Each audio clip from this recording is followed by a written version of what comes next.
Hello everyone, আশা করছি সবাই খুব ভালো আছেন আর আমিও খুব ভালো আছি। আজকে আর রান্নার কোনো রেসিপির ভিডিও না, আজকে একটা মিনি ভিডিও আপনাদের সাথে শেয়ার করছি।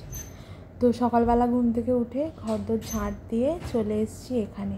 তো এখানে এসে দেখলাম এক বোল জামা কাপড় পরেছে যেগুলোকে কাচতে হবে, আর মাম্মামও ঘুম থেকে উঠে পড়েছে। কিন্তু কিছু করার নেই, ঘরদোর গুছিয়ে নিয়ে ভাবলাম যে জামা কাপড়গুলোতে কাচবো, কিন্তু দেখলাম আকাশে মেঘলা ওয়েদার, কাচলে হয়তো জামা কাপড়গুলো শোকাবে না। সেই চিন্তা করে আজকে ওগুলোকে সাইডে রাখলাম, এবার দেখা যাক বেলায় কী হয়।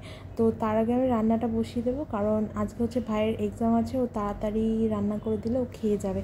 বাট খেয়ে তো যাবে, বাড়িতে সব রকম সবজি আছে কিন্তু কোনো মাছ নেই, তাই শ্বশুরমশাইকে বলা হয়েছে মাছ আনার জন্য। ততক্ষণে আমি আদা রসুনের পেস্ট আর পেঁয়াজটা কেটে রাখবো, এটা তো সমস্ত রান্নাতেই দরকার, এইটুকু কাজ আমি আগিয়ে রাখবো। তো এবারে আদা রসুন আমার কাটা হয়ে গেছে, আর এখন পেঁয়াজটাকেও কেটে নিচ্ছি, সাথে একটু ধনেপাতা কেটে রাখছি। কিছু না কিছু তো আনবে রে বাবা, সেগুলোতে এই পেঁয়াজ আদা রসুন ধনেপাতা এগুলো দিয়েই দেবো। তো যাই হোক, তো এখন চলুন, এগুলো হয়ে গেছে।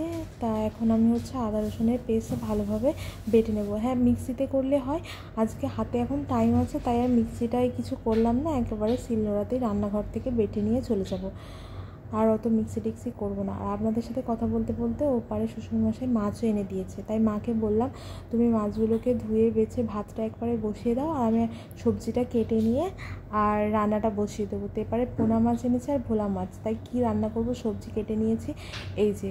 তো সবজির মধ্যে এখানে এই যে ছোটো ছোটো যে আলুটা, ওটা ভোলা মাছ দিয়ে ঝাল করব, আর পোনা মাছ দিয়ে পেঁপে দিয়ে ঝিঙে দিয়ে আলু দিয়ে একটা জিরে বাটার ঝোল করব।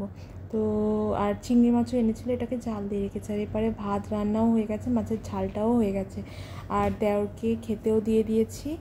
আর ঝিঙের ঝোলটা এখন বসিয়েছি, ফোটেনি। আর দেখলাম যে না, মেঘলা মেঘলা ওয়েদার, বাট বৃষ্টি হবে না, তাই জামা কাপড়গুলোকে কেচেই দিলাম। ওয়াশিং মেশিনে কাচা তো, হাওয়া লাগলেই শুকিয়ে যাবে, তাই জামা কাপড়গুলোকে কেচে ছাদে দিয়ে এসছি। আর আমাদেরও স্নান টান হয়ে গেছে, এখন আমরা দুপুরে লাঞ্চ করতে বসে গেছি।